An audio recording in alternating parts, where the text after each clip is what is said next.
For bike lanes, especially along national roads, balikan po natin yon. You said earlier that there are more than 800 kilometers of bike lanes. I advocate the use of bicycle as a means of transport.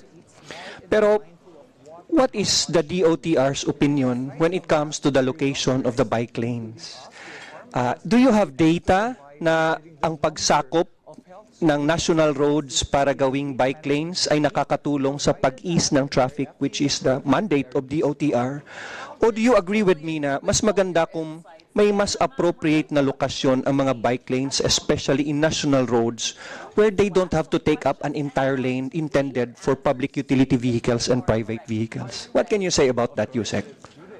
Basically po, the objective for the bike lanes is for us, for our commuters, or rather, citizens to have other options po, no?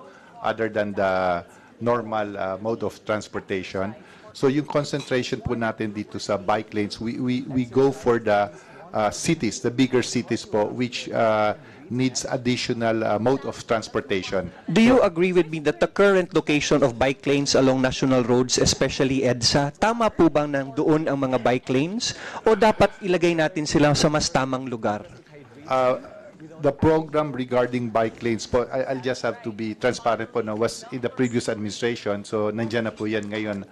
And I know there are certain concerns po that were raised. There are concrete concerns about their current regarding location. sa bike lanes po, no. So we are further studying that program of ours, but at the moment po nandun po yon, and we have to maintain and make it safe po sa ating mga bikers po. Pag-alaran niyo po yun, kasi sa palagay ko kung malolocate niyo sa mas magandang lugar, it will ease traffic at hindi po nakaka-burden sa mga commuters.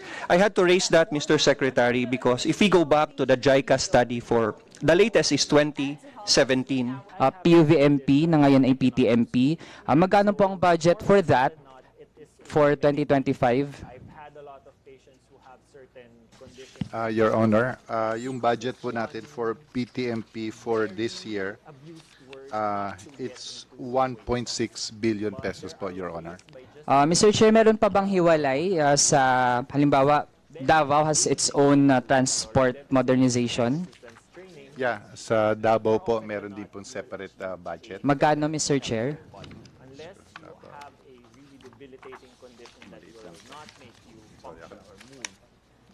It's 1.9 billion pesos po, Your Honor. So mas mataas pa yung budget for Davao Transport Modernization Program kaysa sa pambansa.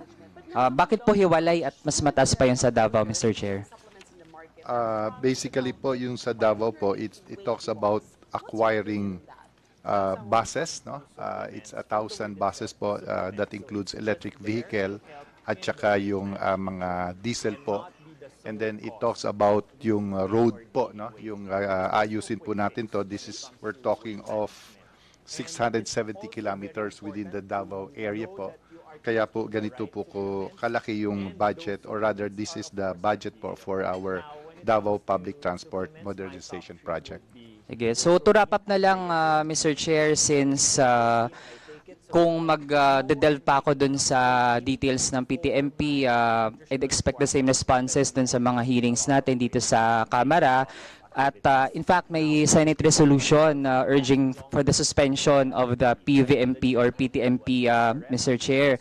And sa House din lumitaw yung napakaraming still unresolved issues na kahit yung mga nag-consolidate na mga jeep ay ngayon nahihirapan, na maraming nababaon sa utang.